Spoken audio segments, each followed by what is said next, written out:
Hello everyone, I am Dr. Mohammad Ismail, Department of Zoology, JIT College, Malegaon. In this video, we are going to talk about diagnostic features of class Eos, silent features of class Eos with some examples. Now let's start. Birds constitute a well-defined group of vertebrate animals. As a class, they form a more homogeneous group than any other class of vertebrates. They possess a series of strongly marked characters such as distinguish hardly any other class. These diagnostic features are they are feathered clad, air breathing animal, warm blooded, oviparous, bipedal flying vertebrates. These are the unique features which is found in basically class Eos only. And body is more or less spindle shaped. Body is more or less spindle shaped and it is divisible into four distinct regions: head, neck, trunk and tail. Look at this figure, both the ends of this bird is tapered one and the middle one is somewhat broad. So the body is spindle shaped and body is divisible into four regions: head, neck, trunk and tail. Jaw bones prolonged into a toothless beak or bill, and neck is long and flexible, very flexible. Tail is short and stumpy. Limbs are of two pairs. Forelimbs are modified as wings for flying. Hind limbs or legs are large and variously adapted for walking, running, scratching, perching, food capturing, swimming or wading, etc. Look at in this figure, different legs are given for a different habitat. Cursorial leg is there, swimming leg is there, perching leg is there, scratching leg is there. So these are different modifications in leg found in class Eos for their different habitat. Each foot usually bear four clawed toes, of which the first one is known as hallux and is directed backward. Look at this. The hallux is the first one, first toe, which is directed backward.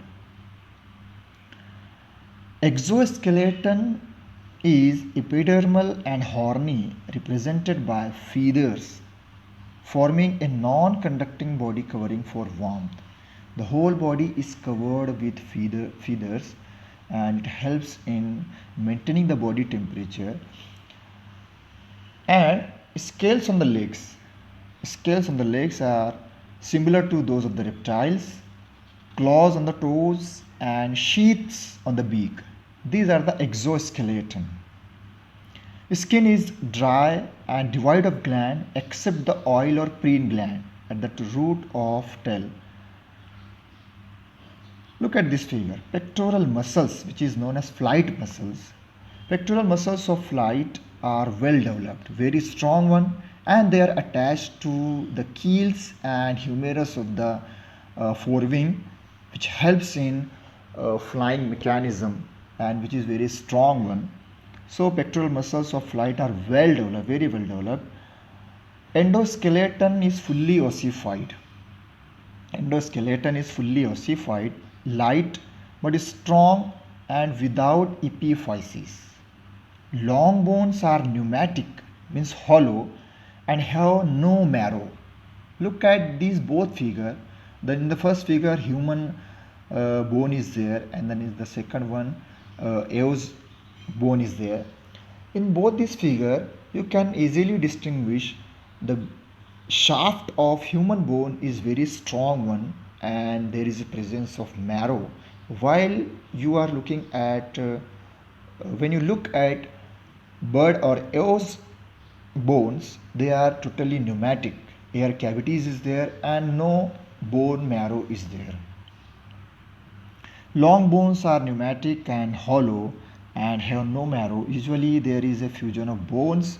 Skull is a smooth one and monocondylic, bearing a single occipital condyle, and cranium is large, dome-like, and sutures are usually indistinct.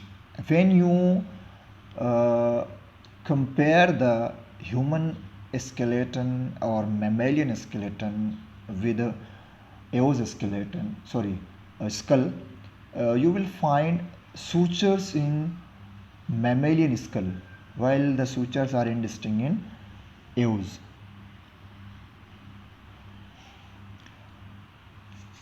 Sternum is large one, usually with a vertical mid-ventral keel for the attachment of large flight muscles. Look at this figure. The lowermost bone, which is sternum, is well developed and it is known as keel, and this is basically used for the attachment of large flight muscles.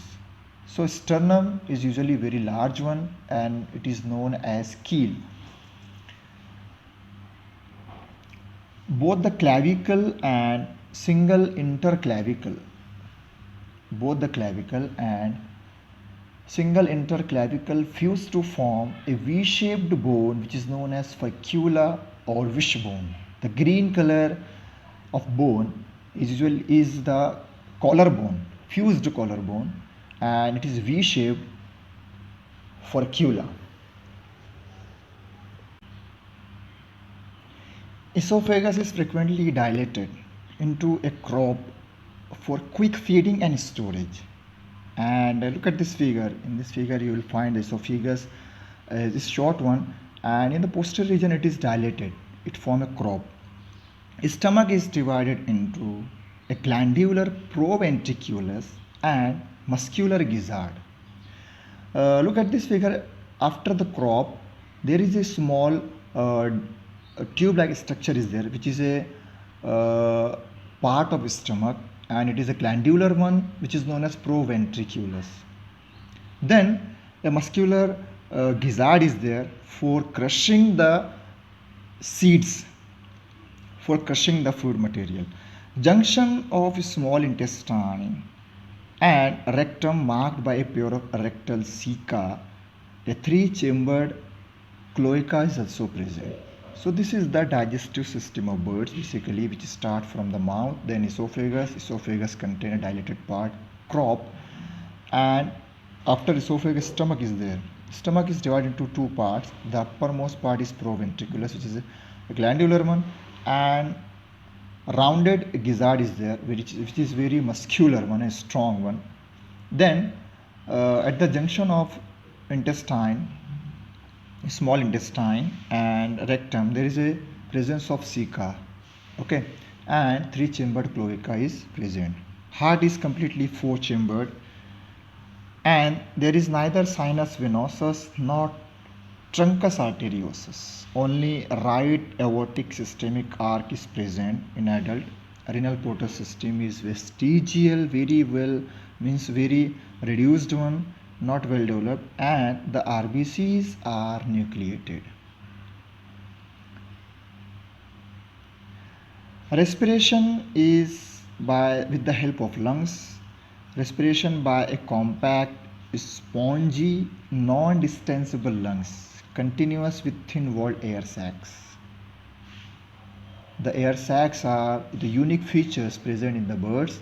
The lungs are non-distensible, spongy, and it is interconnected with air sacs.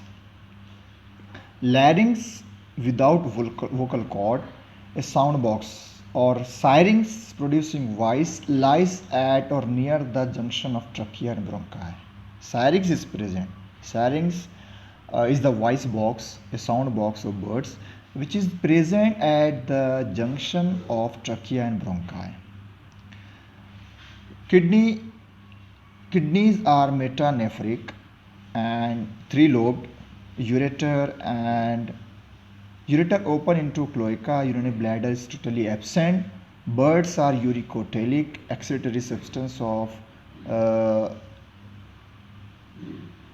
excretory substance are uric acid.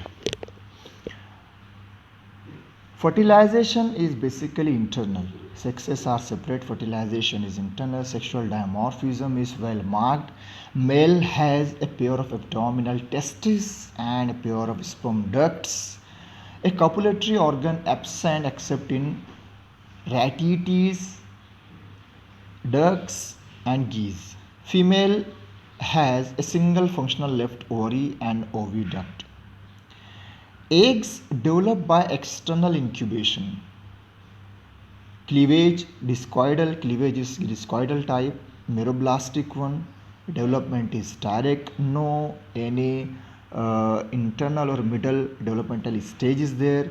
The offspring is basically looking as like adult, and presence of extra embryonic membrane like amnion, chorion, allantois and yolk sac is present.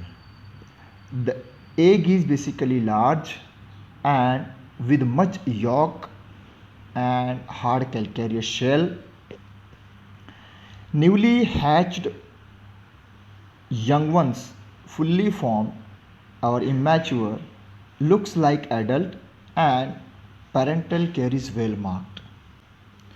So this is all about class Eos, unique features of class Eos. I hope the video is informative for you. Thank you for watching. Thank you.